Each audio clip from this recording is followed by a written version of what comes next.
Good evening. Welcome to the Easthampton City Council meeting for Wednesday, December 16th, 2020. The meeting tonight is being recorded and broadcast live via Easthampton Media on Charter Channel 193 and live streamed on Easthampton Media's YouTube channel. Thank you, as always, to the great team over at Easthampton Media for broadcasting this meeting. All counselors and participants in this meeting are gathered remotely via Zoom conferencing. Remote public meetings during the COVID-19 pandemic are the result of an executive order by Governor Baker on March 12, 2020, allowing us to do so. I remind both members of the City Council and the public to remain on mute until recognized by me. This meeting is now called to order. Barbara, could we have the roll call, please? Peg Coniff. Here. Salem Derby. Present. Omar Gomez. Here. JP Kaczynski. Here. Erica Flood. Here. Tom Peak. Here. Dan Rist. Here. Lindsay Rothschild. Here. Owen Zarin. Present. We'll now rise for the Pledge of Allegiance. I pledge allegiance to the flag of the United States of America and to the republic for For which it stands, one one nation, nation, under under God, God, indivisible, with liberty liberty and and justice justice for for all. all. So if there are no objections, I would like to ask for a motion to approve all of the minutes in one vote. If anyone has any changes for any of them individually, we can make an amendment to that minutes, but I would like to have a motion to approve the five. I move to approve the minutes Second. for all the meetings discussed. Okay. Second. Motion is second to approve the minutes for October 21st, 28th, November 4th, November 18th, and December 2nd. Any discussion? Barbara. Peg Coniff. Aye. Salem Derby. Aye. Erica Flood. Aye. Omar Gomez. Aye. JP Kaczynski. Aye. Tom Peak. Aye. Dan Rist. aye. Lindsay Rothschild. Aye. Owen Zarin. Aye. Okay, motion passes. We now have public speak. Is there anyone here from the public who would like to speak on anything that is not part of the public hearings? Just go ahead and raise your hand if you would like to speak. Okay, seeing none, we have a lot of time between now and when the public hearing starts. So we can move to communications from elected boards and officials and committees. We have a couple of items on here. Barbara, let me ask you about the retirement appropriation notification. Is that just, is there something we need to vote on, or is that information only? It's just information. You get it every year. Okay. And now I can't find it. So my bad. Does anyone have that handy? Dan, do you have it handy? Oh, but I don't think we need to read it or anything. Okay, I was just gonna, okay, that's fine. We also have some information that we received from the city planner regarding our public hearing tonight, which is the report from the planning board, and we will be reviewing that during public meetings. We also, is there any city councilor that would like to make any announcements? Councilor Zaire. Thank you, President Coniff. Just a couple of things. The first, I just wanted to bring something up that one of a constituent brought up, and there was a discussion about this on social media, and I think it was really poignant, especially in these times, talking about concerns about access to affordable internet, or simply internet access at all. This pandemic has further exposed a number of issues already facing our residents and frankly, people in this country: food insecurity, income insecurity, rented housing insecurity. But we also should add information insecurity to that. In this age, almost all of our information comes through the internet in some way or another. And if our children are required to access their education through remote learning because of this pandemic, we need to find a way to make sure that each and every one of them has access to the internet. And if our residents become more and more dependent on the internet as a mean to access all their information. We just need to look into making that simple utility accessible for everyone. I don't know how we would do that, but it's just something to think about. And then additionally, we are in the final couple of days of the Jewish holiday of Hanukkah. Tomorrow night, we're going to light the final candle of Hanukkah, and traditionally, we've organized a lighting down at the pond. We obviously won't be doing that this year, but I will be doing a really brief live streaming event just to try to bring some community to this holiday.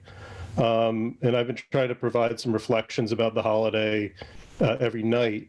I had the sudden epiphany maybe a month or so ago about the 9 candles that are on the Hanukkah, the Hanukkah menorah, and the 9 members right here, the city council.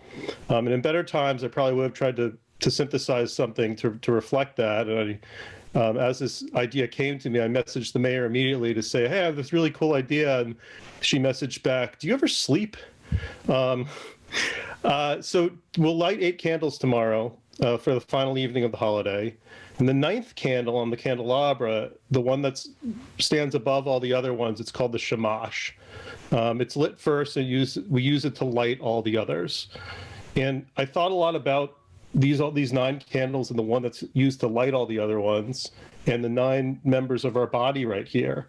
And I think about the opportunity how we all individually have the opportunity with the shamash to bring light to the other 8 members of the council, whether it be you, President Coniff, your leadership, or Councilor Rist's experience and work on the CPA, or Councilor Rothschild's social justice, or Councilor Gomez's fairness and shrewdness, or Councilor Kwasinski's way of looking at all sides of things, or Councilor Flood's passion for the city and advocacy for fair housing, or Councilor Derby's ongoing fight for a greener city, or Councilor Peak constantly looking outside the box. We each bring unique traits from ourselves to the rest of our colleagues, and we take turns bringing light in and firing up ideas. Looking on the agenda at any given week, we see these individual contributions from each of us, that each of us individually lead and inspires others. This holiday is all about inspiration, bringing light to the darkness, perseverance and courage of the few against the many, just like the Maccabees did a long time ago. We here in these chambers and throughout the city and in this country all have the opportunity to be the shamash and to bring light to others. So just a reflection for the night, and happy Hanukkah and happy holidays to everybody. Thank you, Councilor Zarek. Any other councilors?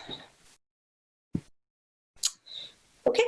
Well, I wanted to take the time for the correspondence and announcements portion for President and Vice President to talk about the Ordinance Review Committee. Over the past few weeks, I've reviewed each application, and I have spoken with all 10 individuals who were interested. As there were only 4 openings, it was difficult to only select 4 people. Everyone brings different strengths and experiences to any committee. It was important to me that we include members of the BIPOC community as well as new voices to this conversation, and I hope I've achieved that. So without further ado, the members of the Ordinance Review Committee from our community are Natalie Gomez. Natalie feels that our ordinances should reflect all of our community in a fair and unbiased way. Helen Korchik. As a member of the Latinx community, she wants to ensure that our ordinances are inclusive to all. Helen wants to raise her children with a particular awareness of inherent biases within the various institutions of everyday lives. Kay Collins. Kay hopes this effort identifies and removes biases and structural impediments to create a more equitable place to live and thrive for all community members. Samuel Charon. Sam is a lawyer and is interested in working on anti-racist activities that honor those who are most impacted.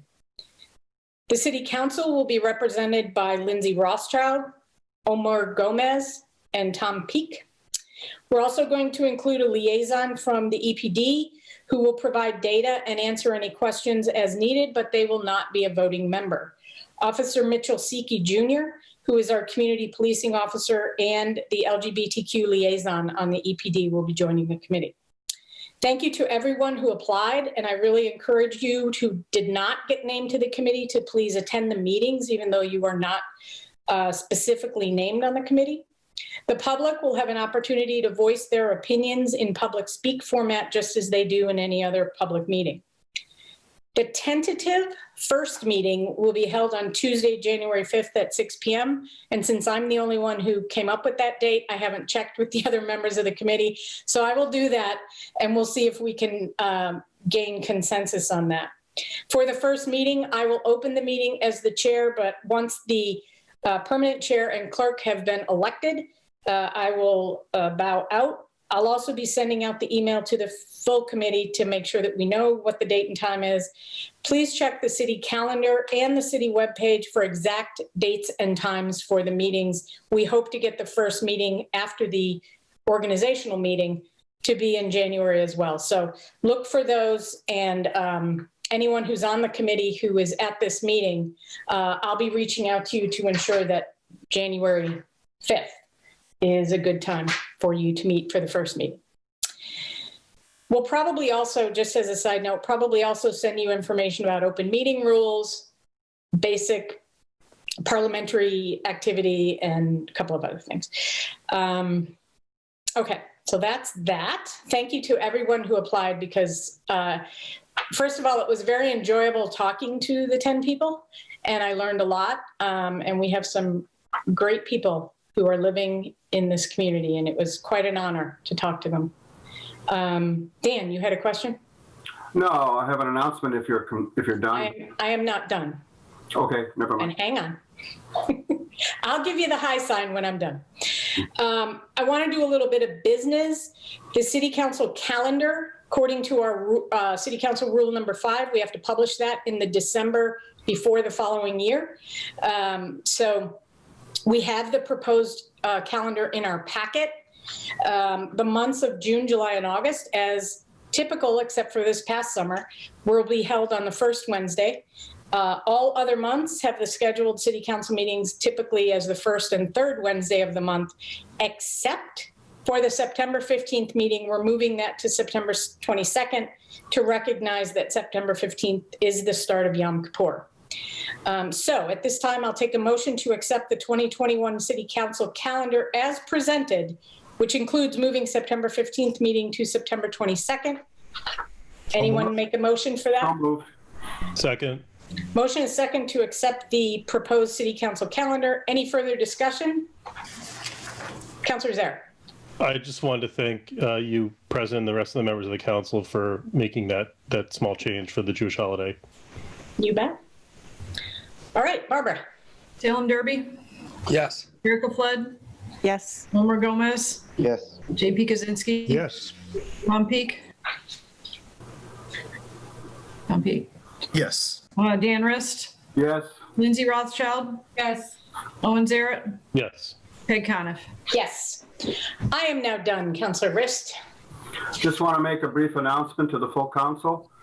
Our auditor, Valerie Bernier, has announced her retirement as of February 24th. And I want to personally, as chair of the Finance Committee, thank her for her incredible service to this city.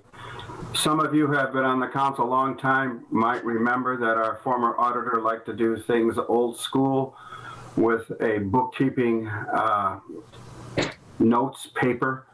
And I believe, if I'm not mistaken, Val moved us into the digital world of Excel, and it was a welcome change, modernization of our bookkeeping.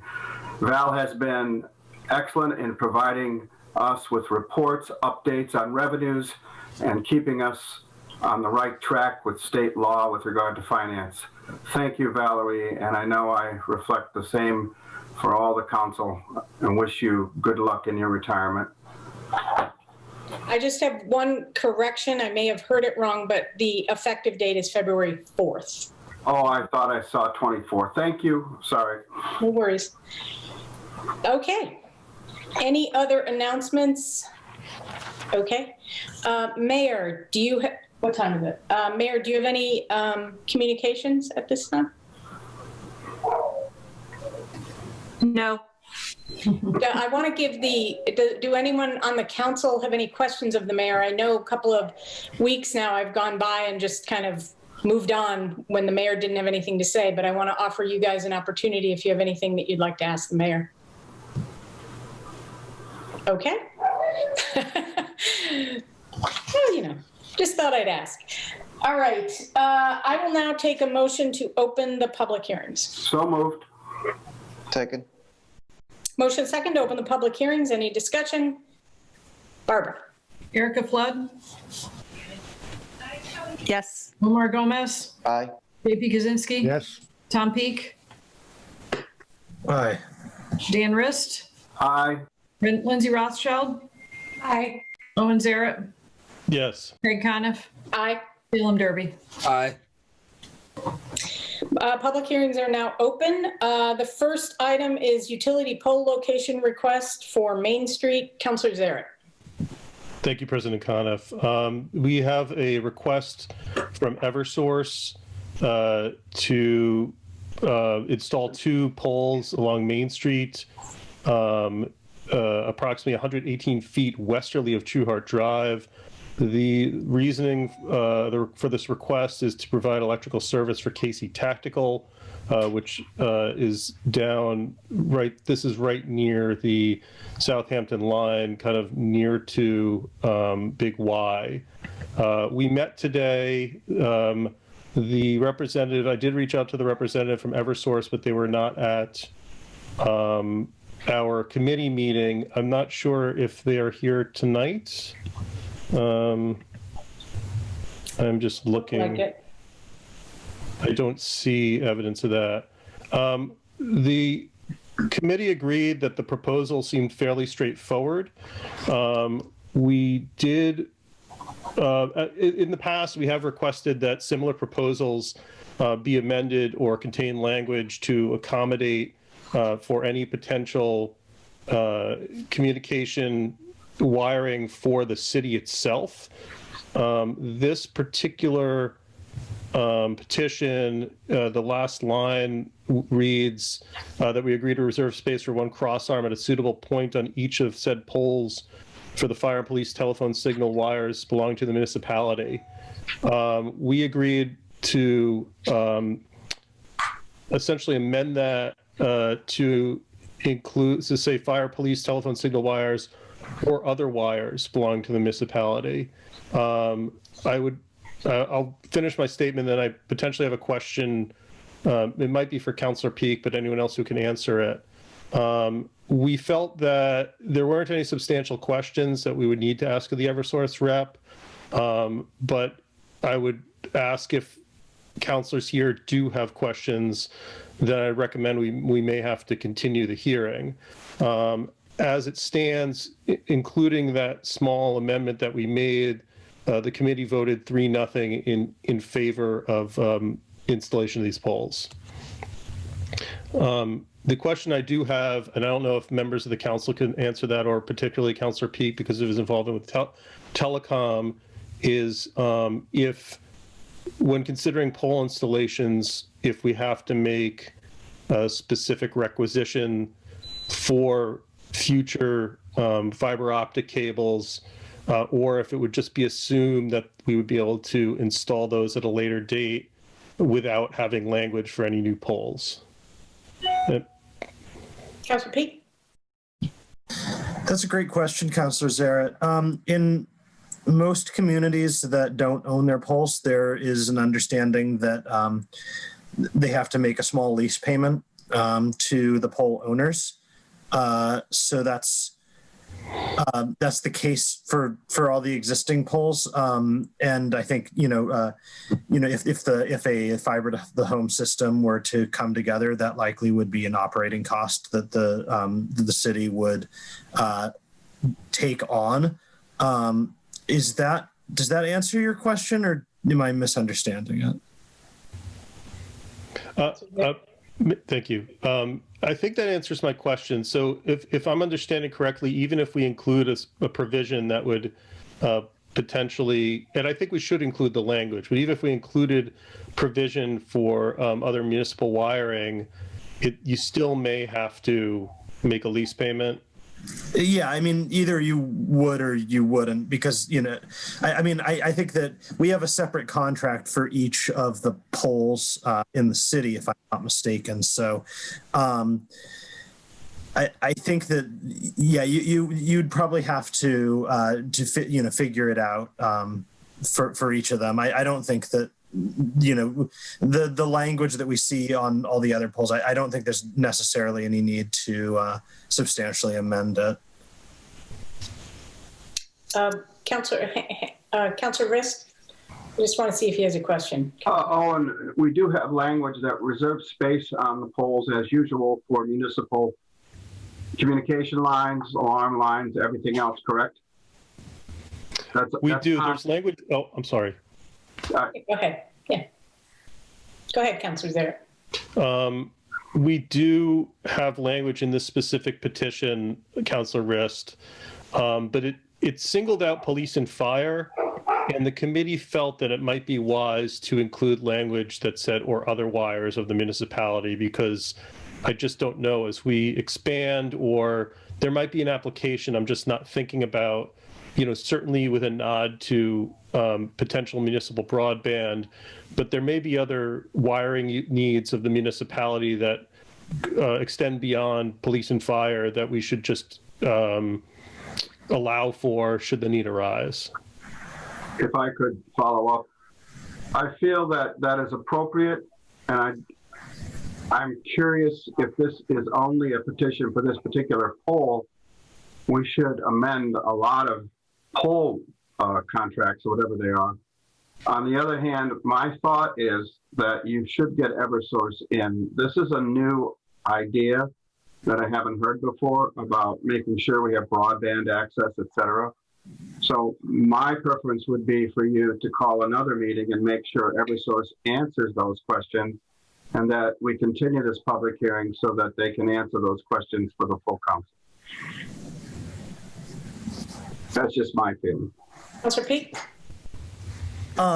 Yeah, so just when it comes to that thing, there is a provision that it's uniform across basically all of our poll contracts that does give us right of way for I think it says police and fire, like signal lines.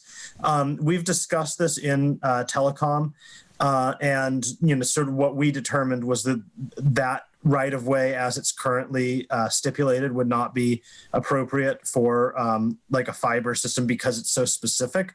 If Eversource were amenable to amending that to be more broad, then that obviously that would be a great situation. I just don't know where they stand on that. But yeah, I think that that's an interesting point, and I definitely would be interested in hearing what they had to say on that matter. Councilor Zarrett? So as stated, we felt comfortable with the language, but I also did have similar concerns to Vice President Rist that it might be best to make sure we have all the information and have the Eversource rep present, or at least be able to have a conversation with them. I reached out, but I wasn't able to. I didn't hear back. Is there a time urgency to this? I did not get that impression, but and I read through the language a few times. I mean, apparently they're still stuck in a time when Councillor McCoy is president and we're not a city council, but that's a whole other discussion. But I'd probably feel more comfortable continuing this just to make sure we have input from Eversource. Okay. I don't know what the other members of the committee think. Any, Barbara? You want to remember that these aren't only Eversource polls. These are also, they're jointly owned with Verizon. So you got two people there. So would they both need to answer the questions? I would imagine that since they are co-owners, they would both have to represent. Councilor Kwasinski. I think that we ought to be comfortable with the language that we had previously inserted in other polls as a minimum. And Barb, I think you're very familiar with that language and perhaps can put it up pull it up. As long as we do what we've done in the past, I'd be comfortable moving this forward at this time. I just did not want to limit to the language that they had suggested without assuring that we were doing what we normally do. Barbara? These applications that come through from for the polls are pretty much all boilerplate. I believe that if we look back at them for many years, you're going to see pretty much the same language on everything. I just wanted to be sure we had our motion in the same language that we have in the past. Yeah, I mean, you'd have to add that into the motion. I just had putting the polls. It's part of their paperwork, so they'll get a copy of it. Councilor Riss? I hate to disagree, JP, but I think we ought to get Verizon and Eversource involved in this. I'd like to hear what they have to say because this is a new item. And they're sending us boilerplate language. That language may have to change. And I think they should respond. I mean, I don't think we should change it at this council meeting without them present to be able to respond to it. That's just my opinion. Councilor Zaret? I would concur. I will just add that the request came from Eversource, and I get the impression that Eversource is the point of contact on this. In other words, yes, there will be co-location of the Verizon conduits on these poles, but I get the sense that it's left to Eversource to typically be the agent of these negotiations. But I'm happy to try to track down. In other words, we were given contact for Eversource. We weren't given any sort of contact for Verizon. But I can ask that question when I do hear from the Eversource rep, if it would be appropriate for a Verizon rep to be here as well. Okay, I think based on this conversation, it feels like we need to continue this public hearing. You want to make a motion for that, unless there's any other comments from the city council? Okay, Councilor Zaret? A point of order, we must ask public. I don't know. We haven't heard from the right. public yet. Sorry. Anyone from the public who would like to make a comment on the N-Star Electric poles doing business as Verizon and Eversource? I am not seeing any. I don't think Natalie. Hi, Natalie, go ahead. I made sure to put my name instead of iPhone this time, I promise. So one of the things I'm definitely going to say is, as Councilor Owen had said, people need heat and internet. Right now, there needs to be a full stop when it comes to dealing with Eversource and these other big companies. I feel like we need to basically remind them that they are in our town and our city. And if they want to conduct business, they need to help the community. So that's what I'll say. Thank you, Natalie. Anyone else from the public? Not seeing any. So go ahead, Councilor Zaret, if you'd like to make a motion. My only question, President, would be, is the next meeting, do you think that's a reasonable date, or should we, or do you want us to extend it to the second meeting in January?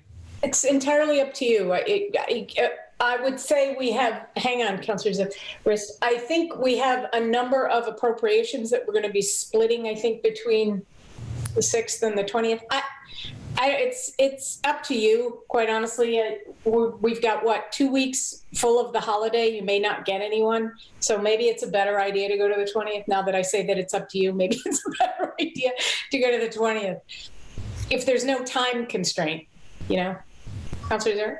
That would be my thought as well. I'm just worried about trying again and to reach somebody and running into the holidays. Yeah. So, I agree.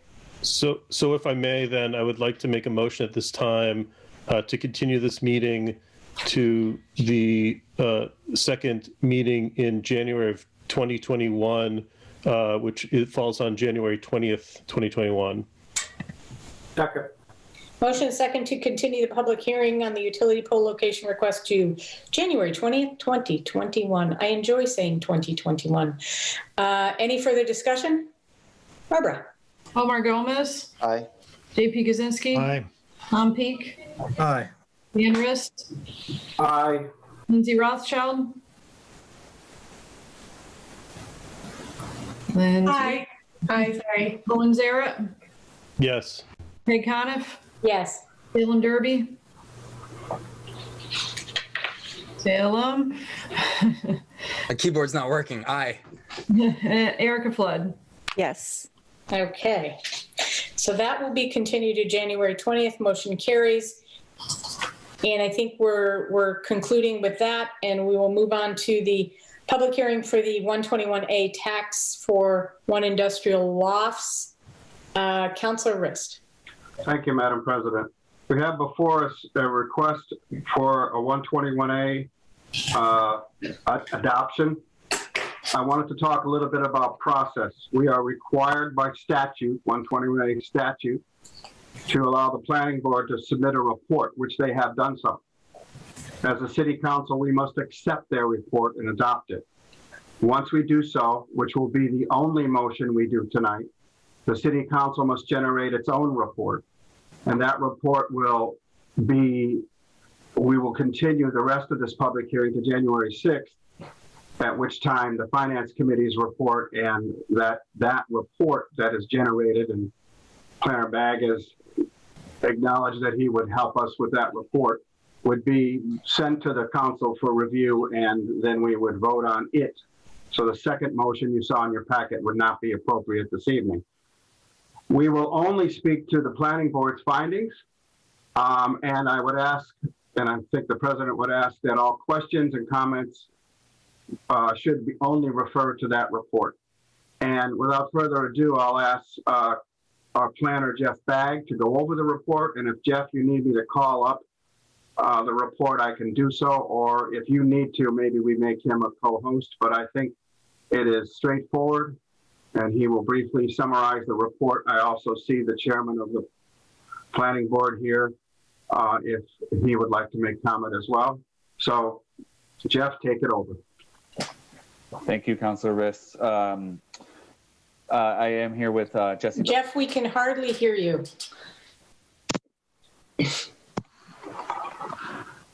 Let's try that. Is that any better? Way Okay. better. I'm going to ditch the headphones. Thank you. And I am here with the chair of the planning board, Jesse Belcher-Timmy, who, could answer questions on behalf of the planning board. And I'm relaying this for the planning board in response to the 121A. I was going to share my screen, if that's okay. Does that make sense? Yep. Let me make you a co-host. Okay. Go ahead. Thank you. So I'm going to do a relatively detailed summary of this report. The report is in the City Council packet for December 16th. And the report is dated December 10th. It's the planning board report that's required under the statute. The planning board met twice, first on November 17th and then again on December 1st. And both times the applicant, Mike Michon, and his attorney and consultant were present. And after review of the application, discussion and deliberations, the planning board voted unanimously to submit the report and findings to City Council in support of the granting of the requested 121A agreement. And the structure of the report is 6 findings that are required. And I think to what Councilor Rist added is both the planning board and the City Council need to make these findings. And so the idea is that after we review this, and the council's had this for review for a week, the council could adopt these findings as the City Council findings, and then the report would be updated and revised at the Finance Committee and sent back on January 6th for your final approval. So the following findings are pursuant to Mass General Law, Section 121A, Chapter 121A, Section 6. The proposed finding, the first finding, is that the proposed project area is qualified under the statutory definition of blighted, open, decadent, or substandard. So the planning board found that the property qualifies under all 3 of these definitions, but most particularly as decadent. I will not read the definition of decadent here, But the board specifically found that the property is decadent based upon its continuous decline since the 1990s and identification by Easthampton public safety officials as being a significant public safety concern. In addition, the property is a prominent, highly visible landmark within the Mill District and greater Easthampton community. Unfortunately, the property presents as an abandoned mill complex with windowless building shells, crumbling brick facades, graffiti-covered buildings, and plywood fences, all of which are easily observed from Ferry Street, Pleasant Street, and the rail trail. The board referenced the fire department letter dated July 31st, 2018, and the building department letter dated August 2nd, 2018, all of which are included in Exhibit M in the application, in which the former fire chief described the property as derelict and a threat.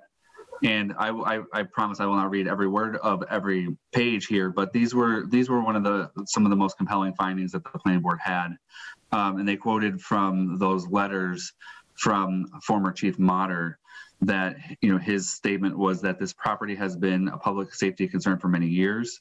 There have been many fires in the various buildings over the years that have placed a tremendous strain on public safety resources throughout the area.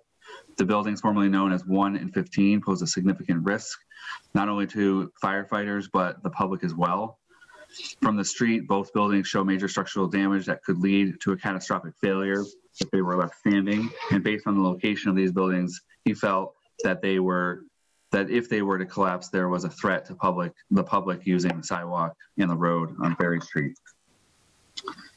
The planning board also finds that as described by the applicant during the November 17th, 2020 meeting, building 1 was demolished due to its dangerous condition, which presented a hazard to engineers and architects. For those safety reasons, ultimately, the building was demolished, which prevented the granting of historical tax credits from the state and necessitated the additional tax reduction through the 121A request. The planning board found that the no build scenario as outlined in the environmental notification form would prevent the redevelopment and result in the continued vacancy of the site, no improvements to water and stormwater quality, no improvement in existing building conditions, unrealized tax revenue, unrealized opportunities for the owners and residents of the subject property and surrounding communities, and no new housing and no workforce housing units. The second finding that is required is that the project is not in contravention of any zoning, subdivision, health, or building ordinance or bylaw or rules and regulations of the city or town. The planning board found that the project complies with all zoning requirements, ordinances, and regulations in the city. Specifically, the board referenced its own review and granting of a special permit for the project, which was filed with the city clerk on January 8th, 2019. And jumping down, the planning board found that the project is anticipated to comply with all other health and safety codes and requirements given the new construction and renovations. And that the planning board also found that the approval of a zoning amendment by City Council on June 5th, 2019, which eliminated setback and lot area requirements for properties in the Mill Industrial District, further demonstrates compliance with regulations, and that was necessary for the full potential redevelopment to occur and to de-risk the property and ensure it would allow for additional private financial investment. The third required finding is that the project does not conflict with the city's master plan, and if there is no master plan, with the local or regional plan as appropriate. So here the planning board found that the project does not conflict with the city's 2008 master plan, and in fact supports the plan's vision to retain its Milltown soul. The board referenced the following master plan section goals and objectives as outlined in the application. The most visible signs of the city's renaissance are in the reclaimed mill buildings.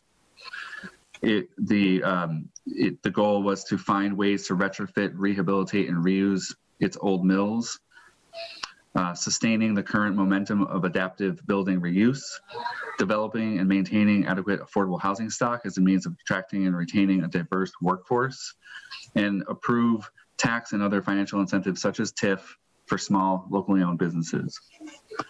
The planning board found that the project contributes to and supports many of the public benefits outlined in the 2002 Urban Rivers Plan. And some of those goals articulated in the plan are to create an eastern gateway to the park that welcomes people to downtown Easthampton and Lower Mill Park, including streetscape and traffic calming improvements at Ferry Street Crossing and dedicated parking for bike trail users and other visitors. To promote reuse of the Ferry Street Mill complex, including restoring and reusing the historic mill, removing unviable or less significant buildings as necessary, and to use space for parking and landscape improvements, and to reinforce the link between the new city neighborhood and Lower Mill Park and establish an attractive front along Ferry Street complex, install a public walk and green esplanade along the pond edge. The fourth required finding was that the project was not detrimental to two parts, Part A and Part B. And Part A was the best interest of the public or the city. So here the planning board found that the overall redevelopment of the property is in the best interest of the city for the following reasons. The renovation of the buildings for commercial and residential use, along with the associated parking and new utilities, are a benefit over existing decadent conditions found under finding number 1. The current site is nearly covered by impervious buildings, pavings, debris piles, all with catch basins, drain manholes, and underground drain lines that discharge untreated to the canal and then to the Manhan River. The new stormwater management system installed as part of the project will capture and convey runoff to a proper set of sedimentation devices and provide water quality treatment prior to discharge, and thus increase the water quality of the Manhan River, which is an essential feature of Easthampton and the region. Then, as described in the December 1st, 2020 meeting, the applicant has plans to install solar panels on all the buildings, and the applicant stated desire to refurbish the existing hydro turbine on the property, both which represent important measures that are further in the best interest of the public and the city. Finding Part B is that the project is not detrimental to the best interests of the public safety and convenience. So here the planning board finds that the project and its interconnected public infrastructure improvements are in the best interest of public safety and convenience. Some of the improvements that were listed here are improved vehicular movements due to the roundabout, enhanced pedestrian access to Lower Mill Pond via the multi-use path, improved pedestrian safety with the upgraded crossing for the Manhan Rail Trail, installation of rectangular rapid flashing beacons, and upgraded crosswalks. And I would make one edit. It did come to my attention that there is actually not a bus shelter, but there is a new bus stop. So I would make that one correction in this report.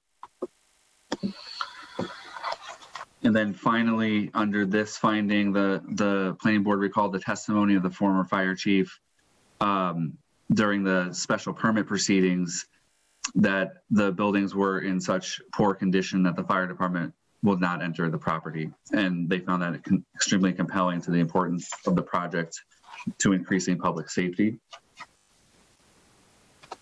The fifth finding is that the project is consistent with the most suitable development of the city. The planning board found that since at least 1997, there has been a clear pattern of development in the mill district, including the consistent issuance of blanket special permits to mill owners. And the planning board also finds that this project further complements the goals around increasing walkability of Easthampton because of the proximity of the mills to the bike path. This location contributes to the continuously expanding range of mixed uses, provides substantial additional new housing units, preserves historic structures, and increases the opportunity for residents and small businesses to coexist.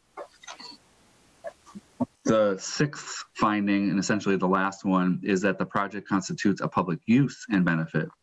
And here the planning board found that the project constitutes a public use and benefit through the adoption of the city's first district improvement financing area around the project in July of 2018. Through the establishment of this district, the city is able to employ a tool to fund further enhancements to public infrastructure in this geographic area from the increased tax revenue that would not otherwise be available from the general fund. The planning board finds that the provision of approximately 50 workforce housing units is an additional public benefit of the project. The inclusion of these optional units will make a certain number of units available for people based on a sliding scale of incomes between 80% and 120% of the area mean income, thus opening up some of the units to residents who wouldn't otherwise be able to afford a market rate unit in the new development. These 50 units available at below market rates could not be provided without the project. Then finally, finding number 7 is in the event that a project involves relocation of existing housing units, which this project does not. So the planning board found that the provision was not applicable. I really just want to thank the planning board. They went through all of the application materials, which, as we described at the initial public hearing, amounted to about 600 pages of things, but the planning board walked through all the information at the first meeting, charged me with drafting this report, and then we reviewed the report pretty much as we just did in detail on December 1st, and the planning board again voted unanimously to report, a favorable recommendation here. Thank you, Jeff. Do councilors have any questions for Mr. Bagg or Jesse, the planning board chairman? You're muted. I know. Yeah, Councilor Zarrett. Just quickly, and this is kind of to make sure I understand how this all works.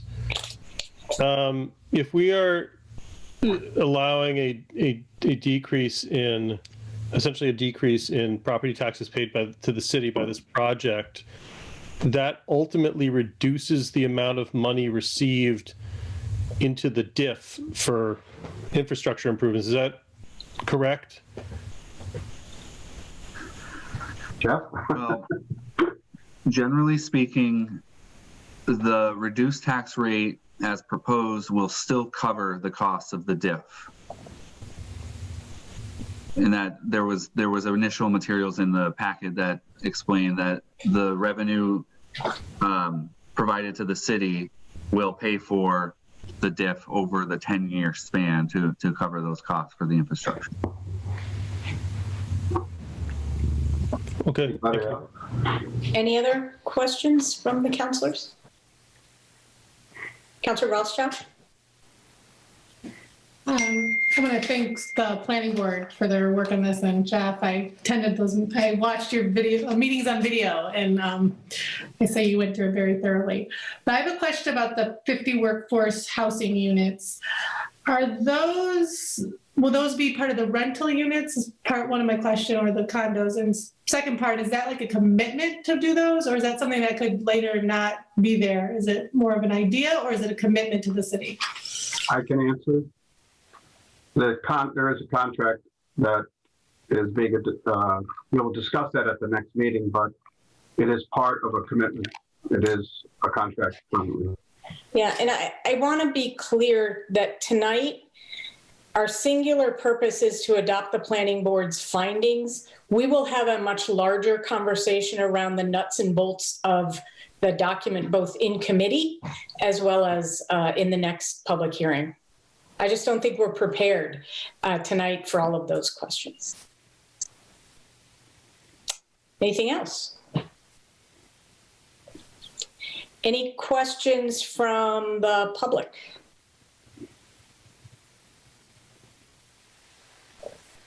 Okay, I am not seeing any. Councilor Rist.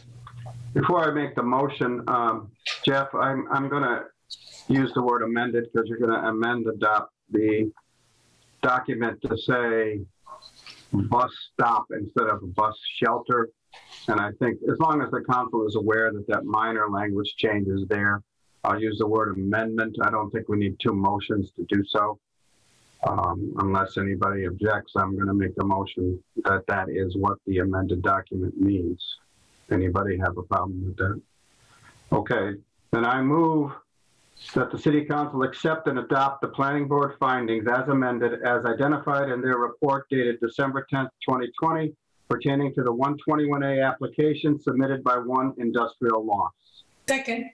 Motion is second to accept and adopt the Planning Board findings. Any further discussion? Barbara. JP Kaczynski. Aye. Tom Peak. Aye. Dan Rist, Aye. Lindsay Rothschild, Aye. Owen Zaret, Did we take public comment? yes. Yes. Okay. Aye. Peg Coniff, Aye. Salem Derby, Aye. Erica Flood, Yes. Omar Gomez. Aye. Okay, motion passes. We have accepted the planning board's report. So, I was going to continue the public hearing, Madam President. I'm sorry, go. Just so you know, we will discuss a report that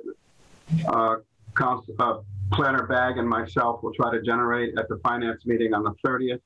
It should be brief because we already had a lengthy discussion on this, and the finance committee did approve it 3-0. This report is basically required by the state statute, and it shouldn't change anything, but will be more detailed, and it will be available to the council for the packet for the 6th. So I make a motion to continue the public hearing for 121A application to January 6th at this time. Second. Motion second to continue this public hearing to January 6, 2021. Any further discussion? Barbara. Tom Peak, Aye. Dan Rist, Aye. Lindsay Rothschild, Aye. Owen Zaret, Yes. Peg Coniff, Aye. Salem Derby, Aye. Erica Flood, Yes. Omar Gomez, Aye. JP Kaczynski. Aye. Motion passes. I will take a motion to close the public hearings. So So moved. moved. Second. Motion and second to close the public hearings. Any discussion? Barbara. Dan Rist, Aye. Lindsay Rothschild, Aye. Owen Zaret, Yes. Peg Coniff, Aye. Salem Derby, Aye. Erica Flood, Yes. Omar Gomez, Aye. JP Kaczynski, Yes. Tom Peak. Aye. Motion passes. Public hearing is now closed. All right, moving on. We will move on to the reports of standing committees. Councilor Rist, Finance. Thank you, Madam President. We will meet on December 30th of this month. We have a number of appropriations to discuss. I will be sending them to committee now, and I was setting some public hearings as well. We'll also include the 121A discussion. So without further ado, I'm going to make first readings for the number of appropriations and supplemental appropriations that are in front of us. I gotta find them, just give me a second.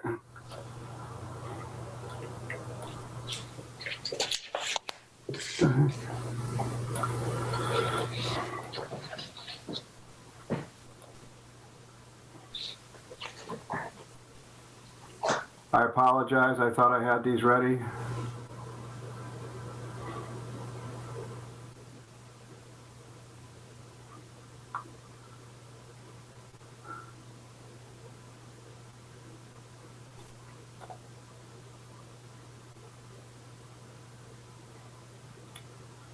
The first appropriation is a supplemental appropriation.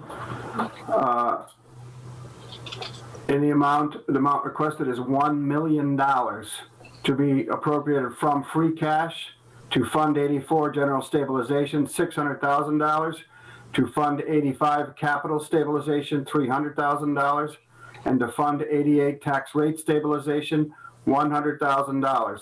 The amount requested will be used for the following purpose: to fund general stabilization to provide stability in the current environment, to fund capital stabilization to meet capital needs, and to fund tax rate stabilization to help reduce the impact of debt exclusions on the tax rate. Second. The next appropriation is... Councilor Rist, Yes? you want to do all of them in one motion? Or in I'm one? going to make them all, I'm going to read them all and make one motion to send them to Finance Committee. All right. So I'll continue. A supplemental appropriation request from the Community Preservation Act. The amount requested is $35,400 to be appropriated from CPA Reserve Fund Balance, $35,400 to be appropriated to the Burkowski Parcel Mountain Bike Trails, $35,400. for the following purpose: for the rehabilitation of storm damaged hiking and biking trails on the Prokowski parcel and adjacent city and DPW property off Hendrick Street. The next request is a supplemental appropriation. The amount requested is $8,000 to be transferred from free cash to be transferred to election and registration. $8,000. The request will be for the following purpose: to purchase ranked choice voting results tally reporting software. This is a one-time purchase that is necessary in order to utilize ranked choice voting with the city's ImageCast precinct tabulators.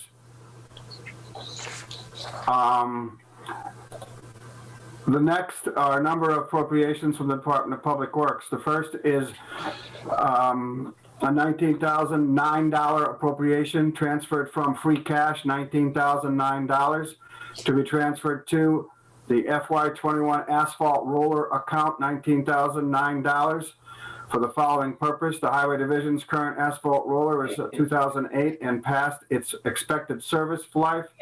It is frequently out of service for repairs and is difficult to obtain replacement parts.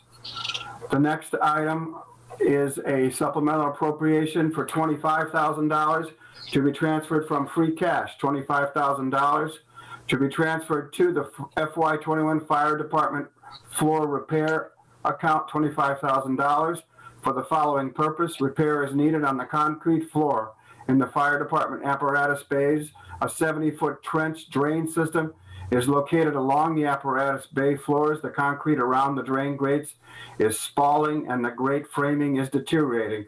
This allows for the drain grates to become dislodged if they are stepped on and presents a safety hazard. The next appropriation is an amount requested of $30,000 to be transferred from enterprise retained earnings account, $30,000 to be transferred to the FY21 Nonotuck well pump account, $30,000 for the following purpose. A 2019 inspection of the Nonotuck well pump motor noted increased vibration and recommended the electronic motor be removed and overhauled. The Nonotuck well is a source of supply for the Easthampton water system. The next appropriation is $50,000 to be transferred from enterprise retained earnings to be transferred to the FY21 water meters, $50,000 for the following purpose. The Water Division replaces approximately 250 water meters annually. Cost per meter varies based on size and type. A standard residential size meter with integrated radio reading capability is approximately $200. The next appropriation, the amount requested is $10,000 to be transferred from enterprise retained earnings, $10,000 for the FY21 odor control tank account, $10,000 for the following purpose. The wastewater treatment plant currently pays a monthly rental fee of $125 for a tank to store odor control chemicals. A tank can be purchased and installed for $10,000.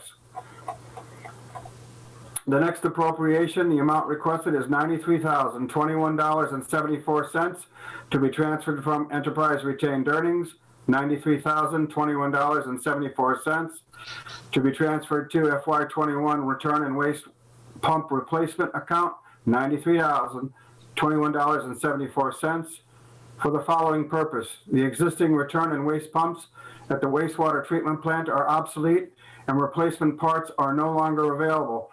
These pumps are essential to the operation of the wastewater treatment plant and to the meeting's discharge permit requirements.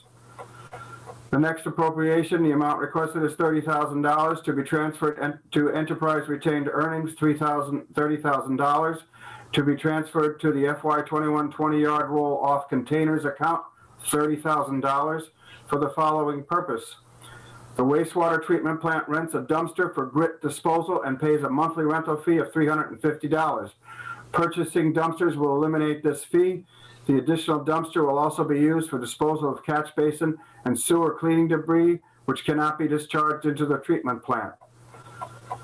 And another supplemental appropriation, the following is requested, $20,000 to be transferred from the enterprise retained earnings account of $20,000 to be transferred to the FY21 door replacement daily field and headworks account, $20,000 for the following purpose.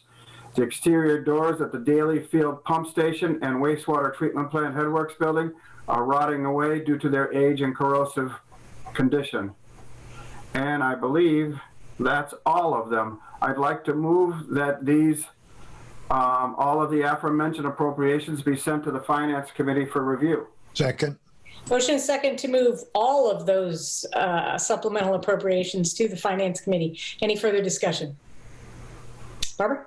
Lindsay Rothschild, Aye. Owen Zaret, Yes. Peg Coniff, Yes. Salem Derby, Aye. Erica Flood, Yes. Omar Gomez, Aye. JP Kaczynski, Aye. Tom Peak, Aye. Dan Rist. Aye. All right, motion passes. Do we need to set a public hearing? I further move to set the following public hearings in two parts. The first is I move that the public hearings for the following appropriations be set for January 6th. $35,400 from the CPA fund for rehab of storm damaged trails off Hendrick Street. $8,000 to purchase ranked choice voting tally reporting software. $19,009 for new asphalt roller from the highway division. $30,000 for repairs to the Nantucket well pump motor. And secondly, I move as part of the motion that a public hearing be set for January 20 for the following appropriations. $1 million from free cash to general capital and tax stabilization funds. $25,000 repairs to the floor of the fire department apparatus bays. $50,000 for ongoing replacement of water meters. $10,000 for the purchase of a tank to store odor control chemicals at the wastewater treatment plant. $93,021.74 to replace the return and waste pumps at the wastewater treatment plant. $30,000 to purchase dumpsters for grit disposal at the wastewater treatment plant, and $20,000 to replace doors at the Daly Field Pump Station and wastewater treatment plant headworks building. I move that we adopt these two dates for public hearings. Second to all. Motion and a second for the adoption of those public hearings. Well done, Councilor Rist, by the way. Any further discussion? Barbara? I'm sorry. Mayor LaChapelle? Did you have a question? I did. I'm looking at calendars and whatnot. For the 30th, will finance be earlier because we have a council meeting? We do not have a council meeting on the 30th. Well, there you go. I'm all set. Bye. Thank you. I got scared for a minute. I know. I was like, what's going on? Okay, Barbara. Owen Zaret, Yes. Peg Coniff, Aye. Salem Derby, Aye. Erica Flood, Yes. Omar Gomez, Aye. JP Kaczynski, Yes. Tom Peak, Aye. Dan Rist, Aye. Lindsay Rothschild. Aye.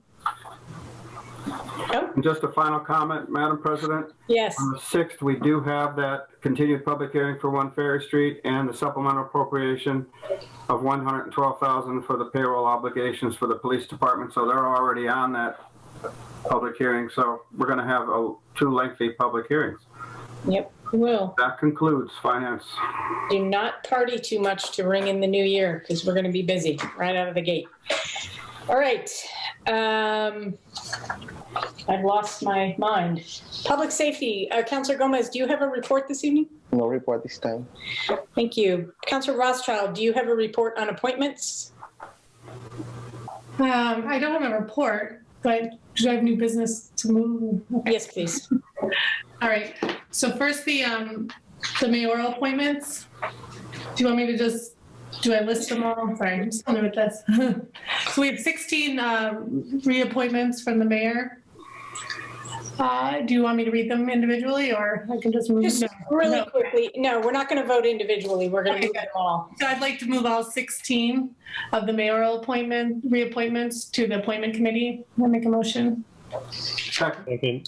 Motion second to move the 16 mayoral appointments to the appointments committee. Any further discussion? Barbara? Just a quick question. Oh, I'm sorry, JP. Is it possible I didn't see your hand. is it possible to have one of the appointments be separately listed so I may abstain, or should I have just abstained to all? I'll move all 15. Which one are you abstaining from? Cynthia Kwasinski, I imagine. Oh, okay. Is All she right. related? All appointments except Cynthia Kwasinski move to the appointment subcommittee. Appointment committee. Or, Second. Second. okay. Go ahead, Barbara. Those Peg 15. Coniff, Yes. Salem Derby, Yep. Erica Flood, Yes. Omar Gomez, Aye. JP Kaczynski, Aye. Tom Peak, Aye. Dan Rist, Aye. Lindsay Rothschild, Aye.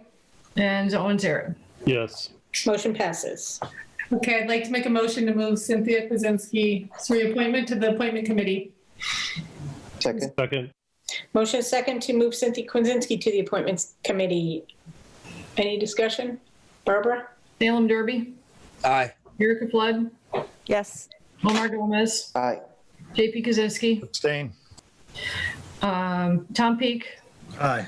Dan Rist, Aye. Lindsay Rothschild, Aye. Owen Zaret, Yes. Peg Coniff. Aye. Okay. Now I'd like to make a motion to move the 3 mayoral appointments to the Main Street Cemetery Commission to the appointment committee. Second. Motion is second to move the Main Street Cemetery Commission 3 appointments to the committee, the appointment committee. Any further discussion? Councilor Riss? Did not the motion include that one of the items as a rescinding of the appointment? I thought maybe we should put that in the motion for the public. Sure. Okay. Okay. We'll amend the, you want to amend the motion? Lindsay will take the motion off the floor and make a new one. Okay, I'd like to make a motion to move the 3 appointments to the Main Street Cemetery Commission to the appointment committee and rescind the appointment of Sam Pliska. Second.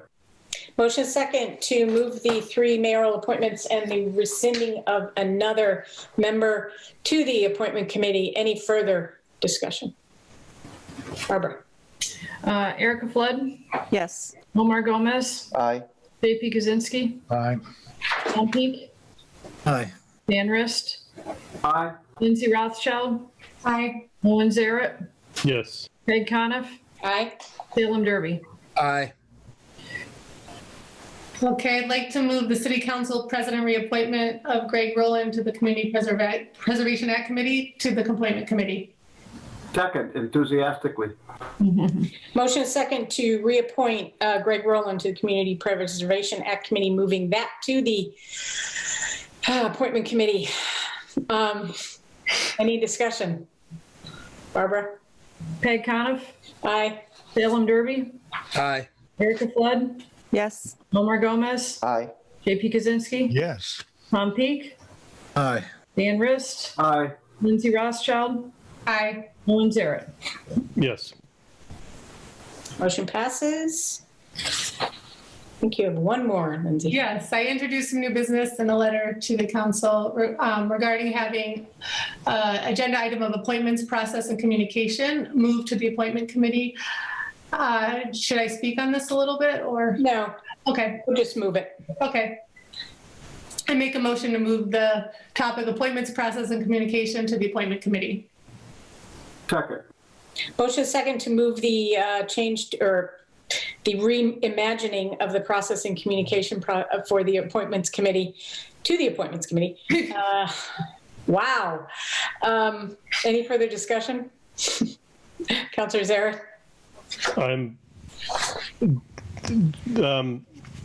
I guess this could be sent to any committee. Was there a reasoning why it's not being sent to rules? It's going to be sent to rules. First, we're going to send it to appointments for them to kind of work out the process, and then we're going to send it to rules to codify the process. Brilliant. Thank you. We need a vote on that, I presume. Barbara? Salem Derby, Aye. Erica Flood, Yes. Omar Gomez, Aye. JP Kaczynski, Aye. Tom Peak, Aye. Dan Rist, Aye. Lindsay Rothschild, Aye. Owen Zaret, Yes. Peg Coniff. Aye. Motion passes. And I think you're all done? Thus concludes. Well, That's the best part of the report. we have a next meeting? You need to set another meeting? Well, we don't have one set, but we could meet December 23rd or the 30th. Is either of those dates work? I don't. 30th is a finance committee meeting, so. Erica and JP. Does the 23rd work for you too? 23rd work for you? At 5 o'clock? 23rd works for me at 5 o'clock, yes. JP? I'll do the 23rd at 5. Okay. Thank you. All right. Thank you, Councilor Rothschild. Ordinance, Councilor Derby. Thank you, Madam President. Ordinance Committee met last night for a joint public hearing with the Planning Board.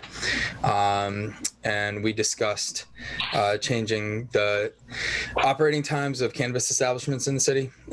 They did put forward a favorable recommendation. I'm going to hold off until I get their written recommendation to make the public hearing for that, just because I wanted to confer with the president to make sure we had a time that was not too congested. So we are also meeting next Tuesday, and next Tuesday is the 22nd at 6 p.m. Where we're going to be able to finally dig into some of our other topics on our agenda. So that should be exciting. And just one bit of housekeeping. I think I'm going to ask for a 30-day extension on the engine brake proposal, as I'm hoping that this will be the last extension I will ask for on that one. In the form of a motion, please. I'll second. Motion is second to extend the engine brake ordinance proposal 30 days. Any discussion? Barbara. Erica Flood, Yes. Omar Gomez, Aye. JP Kaczynski, Yes. Tom Peak, Aye. Dan Rist, Aye. Lindsay Rothschild, Hi. Owen Zaret, Yes. Peg Coniff, Aye. Salem Derby. Aye. Motion passes. Thus concludes. Thank you, Councilor Derby. Thank you.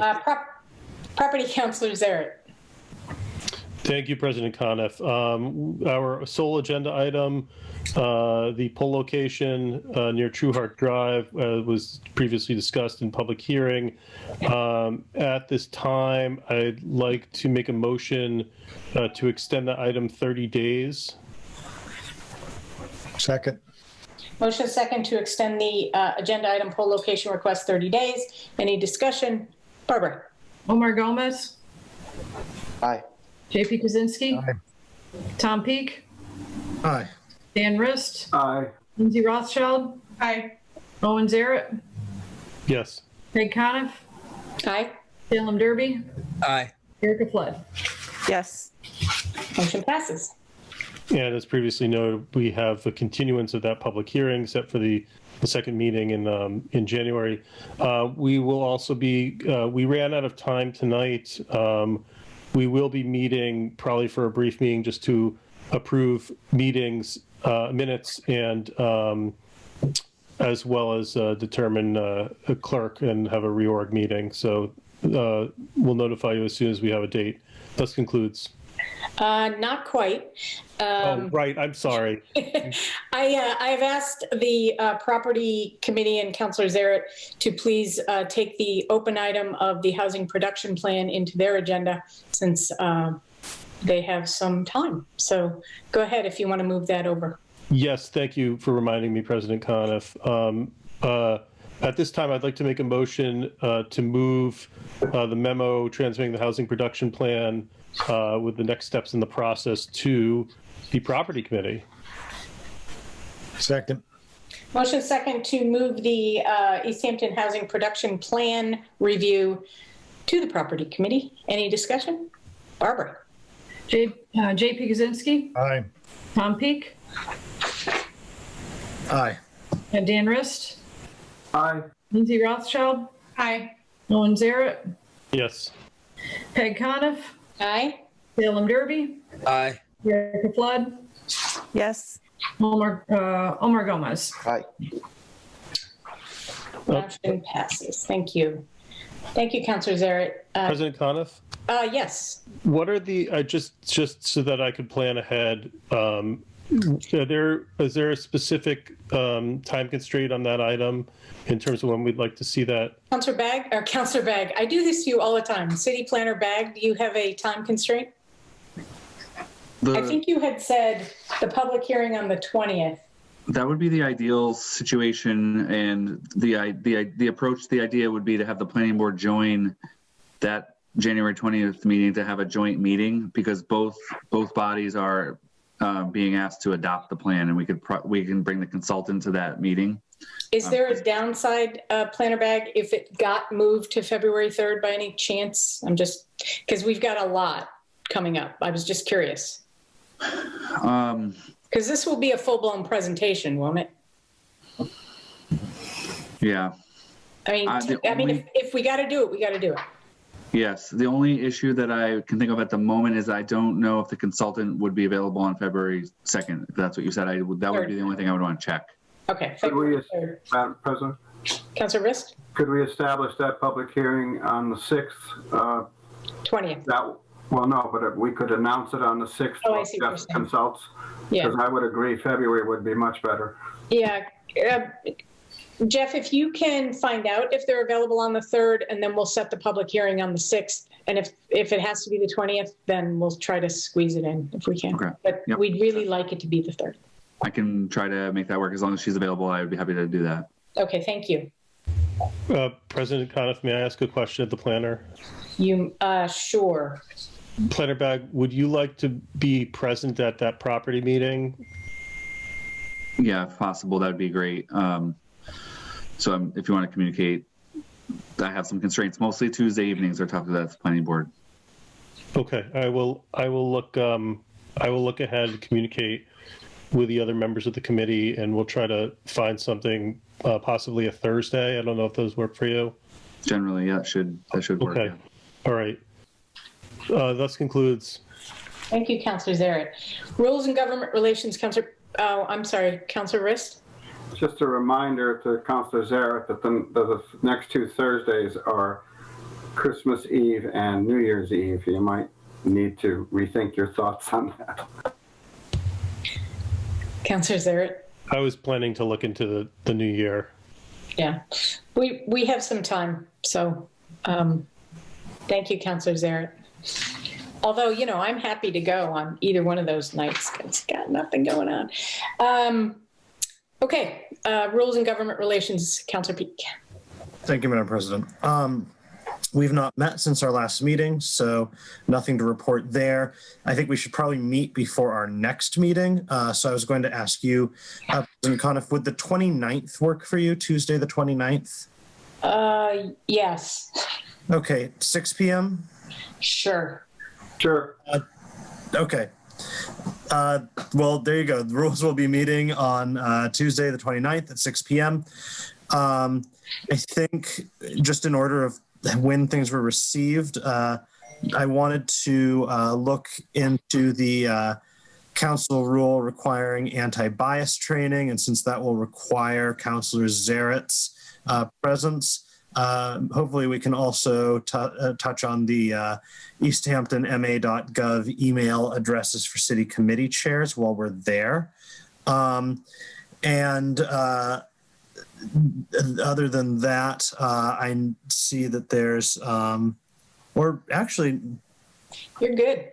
We're good. We don't. I kind of thought we were taking the housing production plan, but if not, then everything's going to appointments. Then I have nothing to introduce. So, thus concludes. Thank you, Councilor Peak. Actually, Councilor Peak, do you have anything to report on the ranked choice voting committee? Only that we're meeting tomorrow. I did see Councilor Zaret has his hand up for a second. Well, thanks, Councilor Peak. Councilor Zaret. Thank you, President Collins. Just what time? I'm sorry. What time was that meeting? 6 p.m. I'm flexible on that. I figure that's usually the best time because it allows people to get home and if they're essential, and 9 to 5, which I know that's people's situations are different, but like I'm flexible on that time if anyone wants a different time. I could do noon.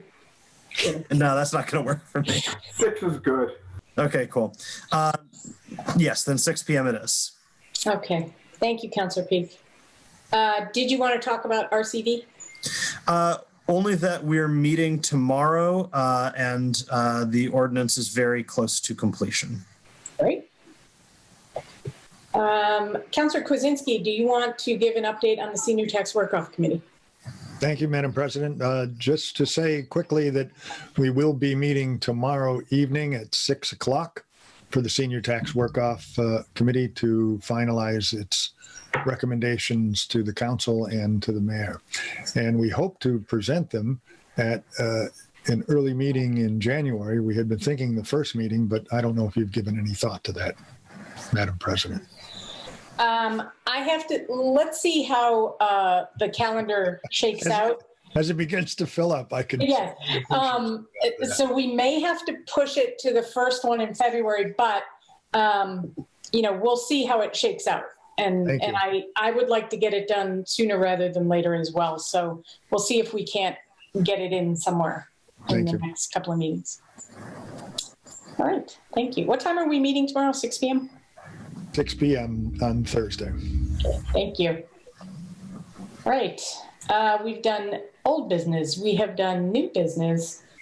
I don't think we have any further discussion. I haven't looked outside. I don't know if it's snowing yet, but everyone please be safe, but have fun in the snow. Let your kids go out and have some good times in the snow. It's been a long time before they could just go out and play and be goofy.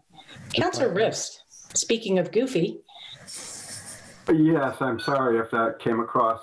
I just want to wish our new DPW director, Greg Nuttleman, who's still on the call, good luck tonight.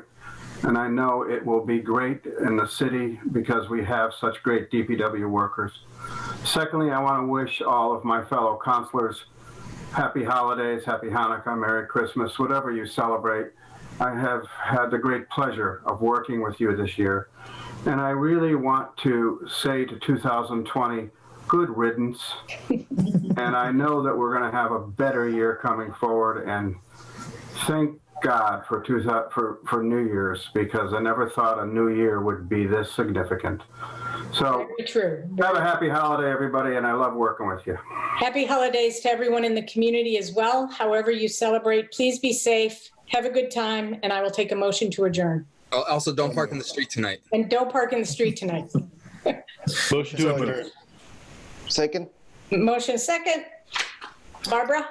Tom Peak, Aye. Dan Rist, Aye. Lindsay Rothschild, Aye.